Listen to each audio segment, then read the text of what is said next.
Ya, vamos a ver los estados financieros y la entidad que informa.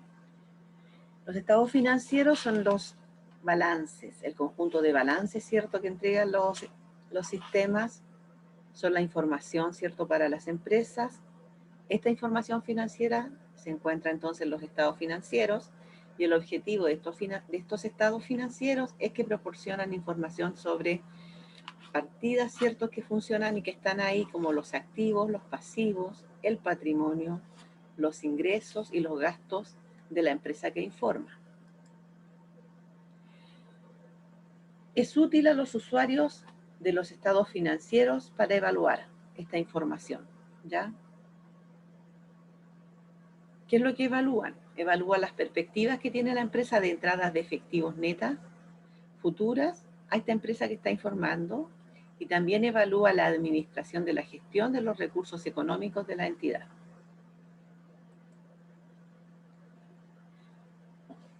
Esta información financiera se proporciona en diferentes estados financieros. Tenemos, por ejemplo, el estado de situación financiera y aquí vamos a reconocer activos, pasivos y patrimonio, que son clasificaciones de hechos económicos que tienen similares características.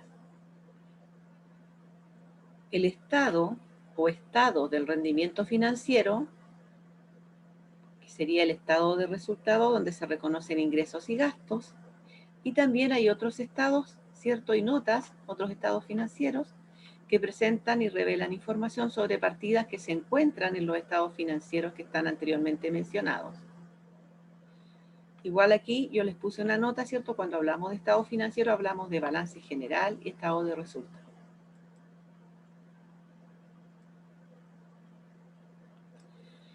Esa información se proporciona en estos estados y notas y se hacen presentando y revelando información sobre activos, pasivos, patrimonio, ingresos y gastos reconocidos. También se informan los activos y los pasivos que no han sido reconocidos. Cuando hablamos de que fueron o no reconocidos, nos referimos a que fueron registrados en el balance. Si se registraron estos activos, pasivos, patrimonios, ingresos y gastos, si están registrados en la contabilidad, están reconocidos. Ahora, hay activos y pasivos que no han sido reconocidos porque la normativa te pide ciertos requisitos para reconocerlos y por lo tanto cuando no los cumplen todos no se pueden reconocer, pero sí se deben informar en notas explicativas anexas a los balances, ¿ya? También esta información se proporciona haciendo el análisis de los flujos de efectivo, ¿ya? Y se presenta información sobre estos flujos de efectivo. De hecho, hay un estado financiero que se llama estado de flujo de efectivo. También se entrega información sobre los aportes de los dueños de las empresas y sobre las distribuciones que se hace hacia ellos. Esto que dice aportaciones de los tenedores de derechos sobre el patrimonio y distribuciones de ellos o a ellos, se refiere a que los dueños de las empresas pueden hacer un aporte adicional. Ya iniciaron con un capital que aportaron ellos, pero ellos pueden seguir haciendo aportes, ¿ciertos?, de capital y también pueden retirar de este capital o de utilidades que tiene la empresa. Y esta información también se debe entregar y la encontramos en un estado que se llama estado de cambios en el patrimonio. También se informa sobre los métodos o sobre las suposiciones y juicios que se utilizaron para estimar los importes presentados o revelados y los cambios que sufrieron estos. El periodo sobre el que se informa. Los estados financieros se preparan para un periodo específico de tiempo y proporcionan información sobre activos, pasivos, ingresos y gastos. Ahora, también para ayudar a los usuarios de los estados financieros a identificar y evaluar los cambios y tendencias. Los estados financieros proporcionan también información comparativa por al menos un periodo sobre el que se informa en forma anterior.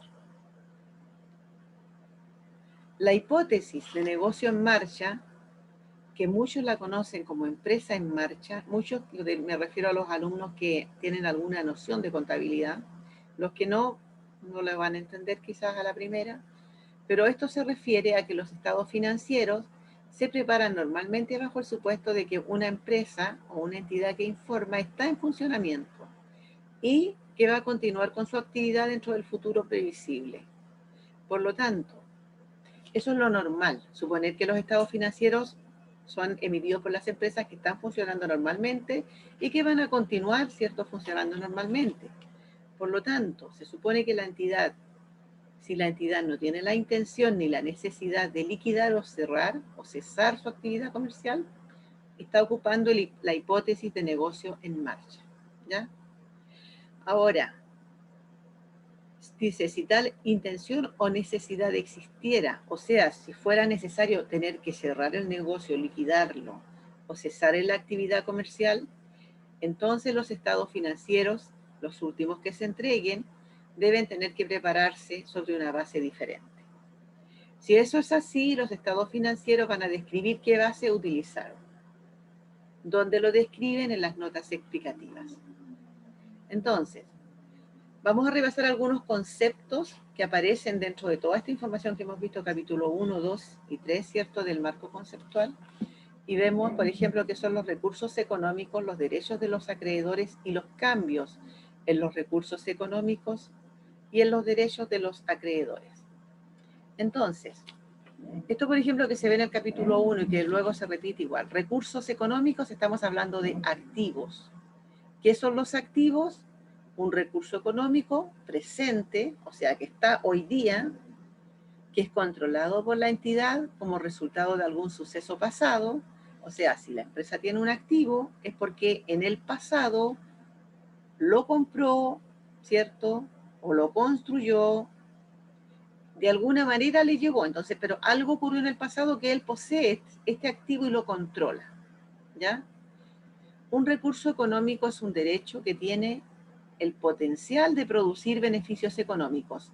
Esta característica de que este activo tiene la potencialidad, ¿cierto?, la posibilidad de producir beneficios económicos en el futuro, es lo que la caracteriza para que nosotros digamos, ah, es un activo, ¿ya? Si no tiene ese potencial, no es un activo, es un gasto. Entonces, cuando hablamos de recursos económicos, hablamos de los activos, ¿cierto? Y acá está la definición que se entiende por activo. Tenemos los derechos de los acreedores, que son los que conocemos como pasivo, y también patrimonio, ¿ya? El patrimonio, la diferencia acá, chiquillos, estos son deudas, pero cuando decimos, vamos a separar en pasivo y patrimonio, y la suma total es pasivos totales. Cuando hablamos de los derechos que se llaman pasivo, es una obligación presente de la empresa de transferir un recurso económico, o sea, un activo, como resultado también de un suceso pasado. Los pasivos reflejan las deudas, ¿ya? Y las deudas con terceros. Por lo tanto, si en el pasado alguien me prestó dinero, un banco, por ejemplo, le prestó dinero a la empresa tiene una deuda con el banco y esa deuda es un pasivo, que significa que la empresa está obligada a transferir recursos económicos, ¿cierto?, como resultado de este préstamo que pidió en el pasado. Entonces, el pasivo son las deudas. El patrimonio. El patrimonio es la parte que queda, la parte residual de los activos de la entidad, una vez deducido todos sus pasivos. Y el patrimonio en realidad es lo que aporta el dueño. Es la deuda que tiene la empresa con el dueño. La empresa cuando parte no tiene nada, es una idea en el aire, ¿ya? Hay una idea de hacer un negocio y esa idea no tiene cuerpo, no tiene nada, ¿cierto? Y para que se haga visible, el dueño tiene que hacer algo, y ese algo va a prestarle dinero, le va a poner dinero, y eso se llama capital patrimonio. Y con ese dinero empieza recién esta empresa a constituir la sociedad, a pagar los honorarios del contador o del abogado, empieza a arrendar un local, todo eso con el dinero que prestó el dueño, que se llama patrimonio. Si no le alcanzaba, lo más probable es que planifica bien y dice, necesito, por ejemplo, 10 millones para empezar, o 30 millones, y supongamos que empiece necesite 30, y él tiene 10 millones, entonces él se puede conseguir un pasivo, un préstamo bancario de 20, y con esos 30 millones él empieza su negocio. ¿ya? Son deudas, solo que una es con el dueño y la otra es con terceros, ¿ya? Y la sociedad es un ente distinto al dueño. Por eso que el dueño le presta capital a este ente que es diferente, y cuando pide el préstamo lo pide a nombre de la sociedad o de la empresa que creó.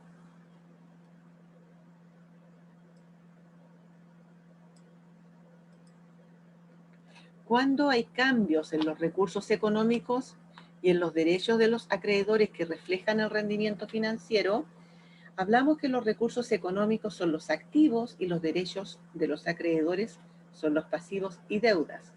Ahora, cuando hay cambios en los activos y en los pasivos, pueden haber cambios cuando hay ingresos o cuando hay gastos, ¿ya? Los ingresos son incrementos en los activos. O sea, aquí ya tenemos un cambio. Cuando hay un incremento en los activos o cuando hay una disminución en los pasivos y esto incrementa el patrimonio, estamos hablando, ¿cierto?, de que hay un cambio en los recursos económicos. Aquí no se incluye si esto es diferente a cuando el dueño aporta y que hay un cambio en el patrimonio, ¿cierto? Porque el dueño aporta, o hay un cambio en el patrimonio porque el dueño retira. Eso también ocurre. Pero acá la información está en relación a cuando ocurren otras situaciones que aumentan los activos o disminuyen los pasivos. Esto lo vamos a ver después con numeritos. Los gastos son disminuciones en los activos o aumentos en los pasivos que dan lugar a disminuciones en el patrimonio. Estas disminuciones son distintas a aquellas, ¿cierto?, que cuando la empresa tiene utilidades y el dueño retira, que también disminuye el patrimonio. ¿Ya? Aquí esta información que está considerada, estos cambios en los recursos económicos y en los derechos de los acreedores, está considerada pensando que no tomemos en cuenta los movimientos del dueño de que puede poner dinero o puede sacar dinero, sino que la actividad de la empresa, la actividad comercial. Otros cambios que pueden haber en los recursos económicos son aportes de los dueños y distribuciones de los dueños. Por eso que no estaban incluidas en el anterior. Acá tenemos otros cambios que producen, ¿cierto? Los recursos económicos pueden aumentar o disminuir los activos y los pasivos, pero producto de otros hechos económicos. Y acá tenemos que también pueden aumentar o disminuir, pero porque aporta el dueño o porque retira el dueño. Van a hacer una actividad que la van a hacer ahí en el aula y yo les voy a ir consultando o van escribiéndome en el chat cuando les pregunte. Quiero que me anoten algunos ejemplos de activos, pasivos, ingresos y gastos. Voy a dejar de grabar para ver las preguntas.